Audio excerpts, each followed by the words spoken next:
I first met Renee, a 47-year-old secretary, almost 8 years after her injury. The accident itself was nothing dramatic. She had fallen about 2 feet off a small ladder and hurt her left knee. It was twisted and strained, and she had torn the knee cartilage, so she required surgery. She took care of that in short order, and her surgeon declared the procedure a success. Months after the surgery, however, Renee was still experiencing pain. In fact, contrary to her expectations, the pain was getting worse.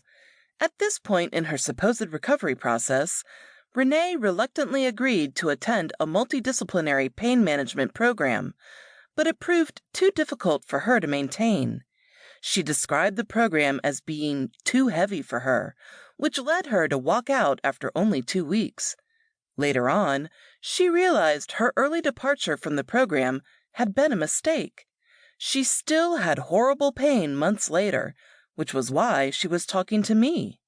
She wasn't particularly pleased with my line of questioning at first, though. In fact, she became quite agitated when I asked about depression symptoms. Below is my recollection, more or less, of our dialogue. "Forget depression," she replied. "How about extremely angry, as in ripping someone's head off?" I had heard similar responses before, so I was ready with my next question. "What has made you most angry?" I asked. She looked up at me. "You got a couple of hours, Doc?" "Let's at least make a start," I suggested. "I'm angry because every second Doc tells me that the pain is in my head when I only ever feel it in my knee," she explained. "And then they go on and on about how I must educate myself and change."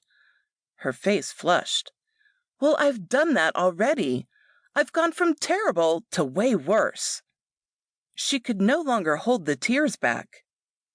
"What have you learned, Renee?" She shrugged. "Not a lot. I ended up going back online, but it's depressing." "Have you read any books or manuals?" "Quite a few, actually. At least, I tried to." "How did that work for you?" She sighed. "The advice is always a pile of stuff that you have to do every day, like an extra job. No, 2 jobs. Don't they realize that I have zero energy, that I barely sleep at night, that my life is wrecked, and that, yes, I am depressed?" Again she wiped her cheek. "All those to-do lists, brain chemicals, scales, and diaries? Forget it." I have heard stories like Renee's too many times. People in chronic pain are doing their best just to get through the day. They need help, not more to-do lists crammed with seemingly random tasks.